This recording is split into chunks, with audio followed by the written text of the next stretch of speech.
Okay, chapter 4 is called Writing Linear Functions, and 4.1 is Writing Equations in Slope-Intercept form. All right, so let's talk about what slope is first. So if we have a straight line, the slope is going to describe how tilted the line is, so how steep it is, in other words. So we often use a lowercase m for slope. And one way you can think about slope is rise over run. So if you're going from 2 points on a line, let's say the point at the very end of this pen is 1 point and here's another point. So the rise would be how far up I'd go to get from 1 point to the next, and the run would be how far right I go. And of course you could go down and to the left too, because sometimes you'll have downhill lines. But that's one way of thinking about it. And the rise is going to be determined by the change in the y values, because the y coordinates of every point describe the height of that point. So the difference between the y coordinates is going to be the rise. The difference between the x's, because that's the horizontal axis, is going to be the run. That's how far left or right. Okay. So slope-intercept form is y equals mx plus b. All right, the m is going to be the slope. The b is going to be the y-intercept. So that's going to be where my line crosses the y-axis. Okay, so y equals 2x plus 3, for example, would be a line in slope-intercept form. Okay.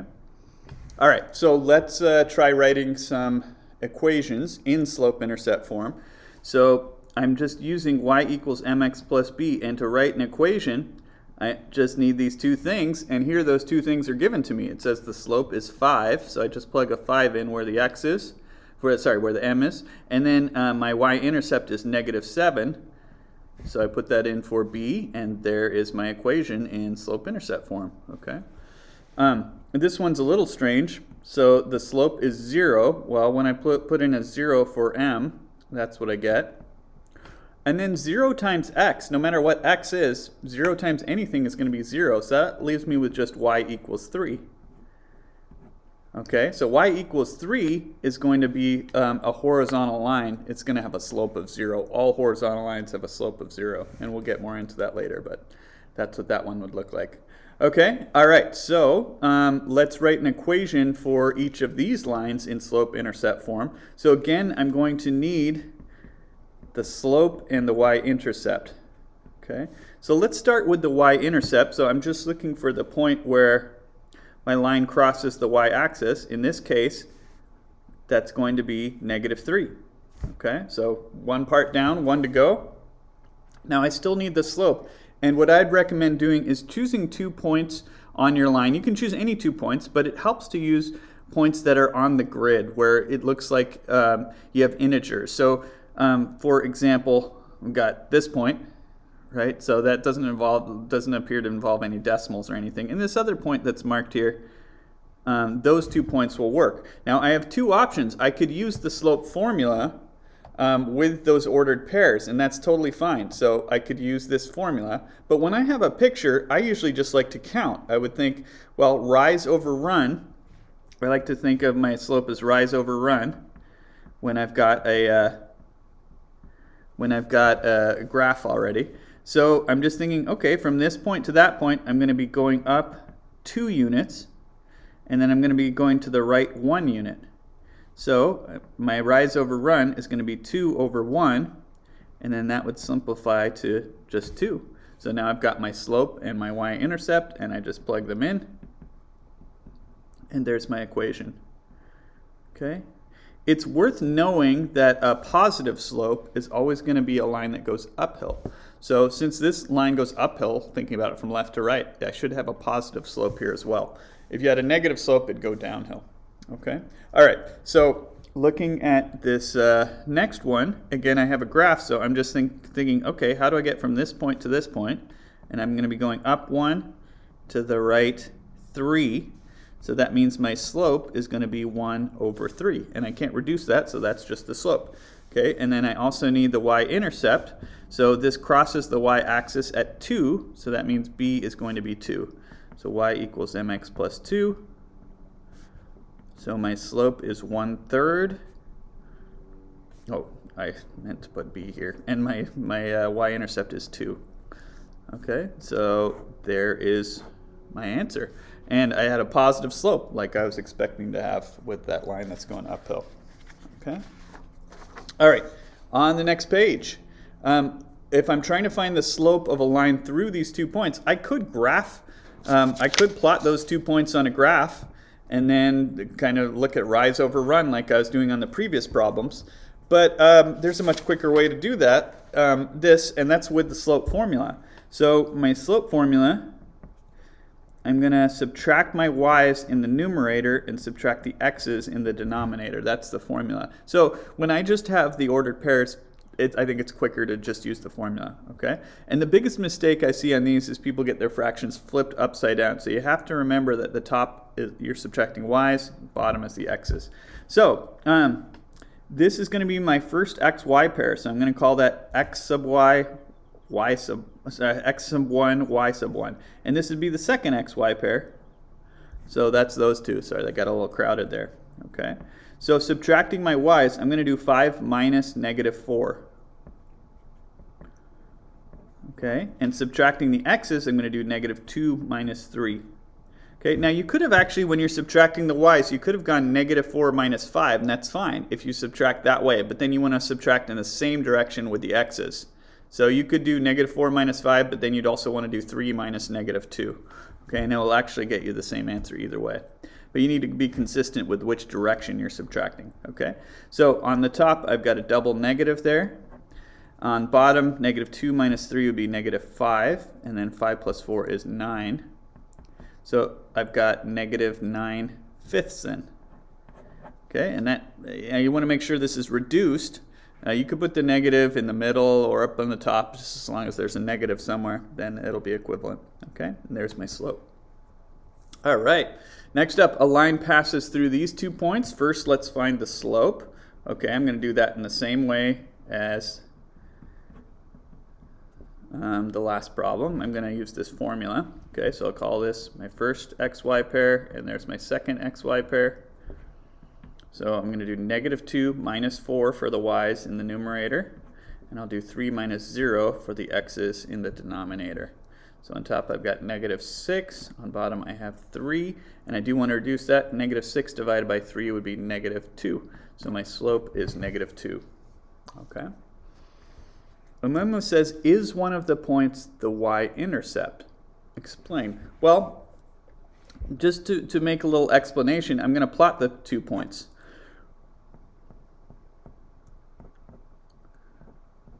I'm just going to draw a little graph here. There's my x-axis and my y-axis. So let's see, I've got 0, 4. 1, 2, 3, 4. There's 0, 4. Okay, and then I've got 3, negative 2. So 3 to the right, 2 down. So one of those points is the y-intercept, right? This one is. Okay, now the reason that happens is because the x-coordinate is 0. So all the points on the y-axis are going to have an x-coordinate of 0. So yes, my answer is yes. 0, 4 is the y-intercept. Okay, so when you're saying what the y-intercept is, you can say that you can use the ordered pair, or you could just say the y-intercept is 4, because the x-coordinate is always going to be 0. So I'll say the x-coordinate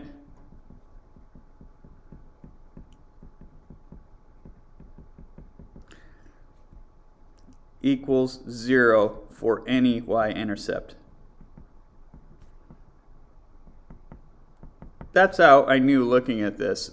You know, you could always draw it out, but if you ever see a point where the x-coordinate is 0, it must mean that it has to be a y-intercept. Okay. All right. So now let's write an equation for the line in slope-intercept form. So the slope we already found in part A, that was negative 2. Now I could say that the b is going to be 4. Yeah, you could use the ordered pair, but when we're plugging this into the equation, we just want the y-coordinate there. Okay. So then I'm thinking, all right, y equals mx plus b.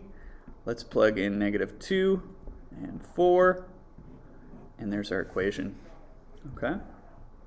All right. So next up, Looking at these 2 points, finding the slope, okay. That's my first xy pair, my second xy pair. This is the same as the previous problem, just new numbers, right? So I'm subtracting the y's. I'm not going to write the formula, but I'm going to do -3 minus -6 for my y's, and for my x's I'll do 0 minus 2. Okay, so I've got -3 plus 6 then, because that double negative. Bottom's just going to be -2, and then -3 plus 6 is +3. So there's my slope, okay? Is one of the points the y-intercept? And my answer again is yes. 0, -3. And the reason why, the x-coordinate is 0.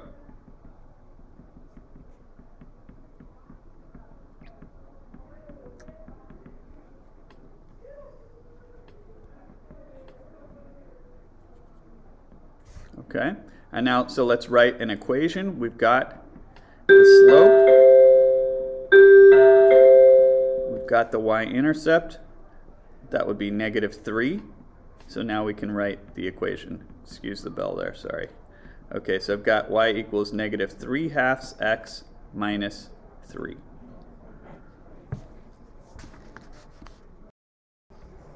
Okay, so next problem is similar, except it didn't break this into sub-problems here. We're just writing an equation in slope-intercept form. So y equals mx plus b, that's what I want my answer to look like, and that means I'm going to need to find the slope and the y-intercept. Okay, so the slope I'm going to find with the formula. Okay, subtracting the y's on top, that would be 7 minus 1. Subtracting the x's on bottom, 0 minus -4. Always be on the lookout for those double negatives. So 7 minus 1 is 6, and then when I got the double negative, that would be 0 plus 4, which is 4. Okay, and I also want to reduce that to 3/2, because I can divide those both by 2. Okay, so there's my there's one important piece. I've got the slope. Now I still need the y-intercept, and the y-intercept is going to be this point. Okay, so that means my y-intercept is going to be 7. That's because the x-coordinate there is 0. Now I've got the 2 pieces I need, so I can write my equation y equals 3/2 x plus 7. Okay. All right, next up we're going to write another linear equation.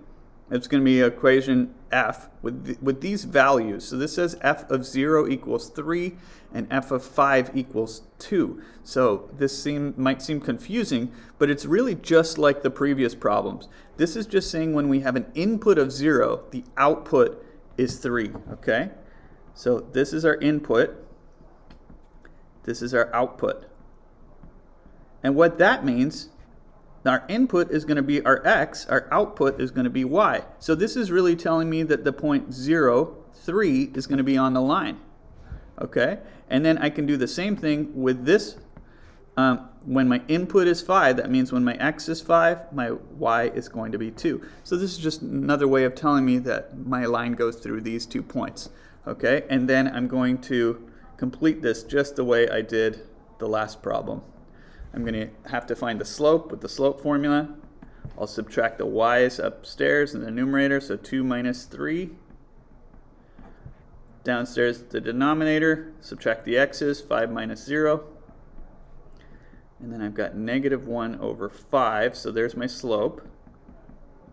Okay, and then my y-intercept, hey, I've got an x-coordinate there of 0, so this is my y-intercept. That means b is going to equal 3. And now I have the 2 pieces I need.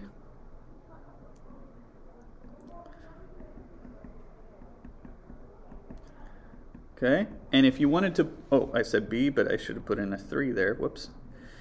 So you could write it like this. You could also, since it's asking for equation f, we probably want to put this in function notation, and that just means instead of y, we'll write f of x.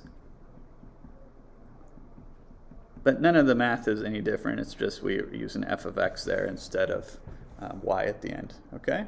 And then a very similar problem here. So once you get used to looking at these, hopefully you can recognize that just means the point -3, 2 is on the line, and this means that 2, 5 is on the line. Okay, now this one's going to be a little trickier because I'm not going to have the y-intercept.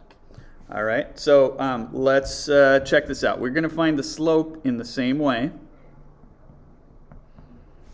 All right, so 5 minus 2 for my y's, and 2 minus -3 for my x's. So 5 minus 2 is 3, and this would be 2 plus 3 is 5. So my slope is 3/5. Okay, so that's an important piece. Now, I don't have any x's that are 0, so it's not one. These points aren't. Neither one of them is going to be the y-intercept. So that means I'm going to have to do some more work to find b.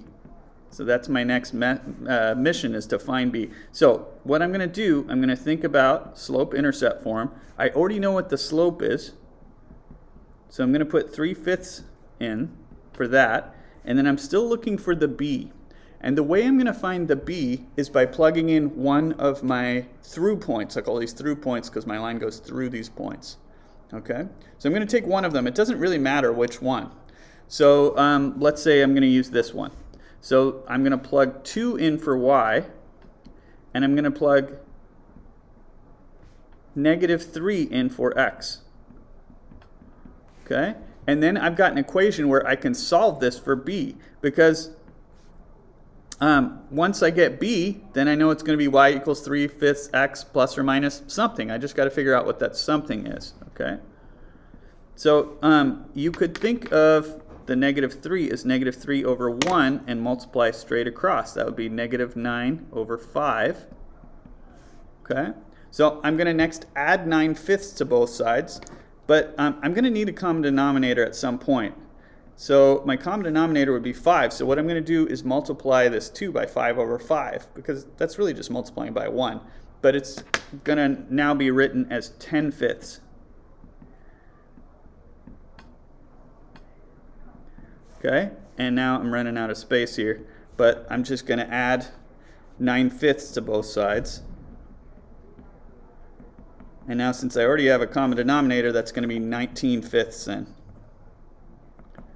Okay, and now I got the last missing piece of the puzzle. I already had the slope. Now I also have the y-intercept. So I can say y equals 3/5 x plus 19, whoops, forgot the x, plus 19/5. Oh, and then I should put this in function notation as well. Okay, so that takes a little bit more work when you're not given the y-intercept. Then you'd have to use the information you have to find the y-intercept. Okay, all right, that's the end of the lesson, and I'll see you next time.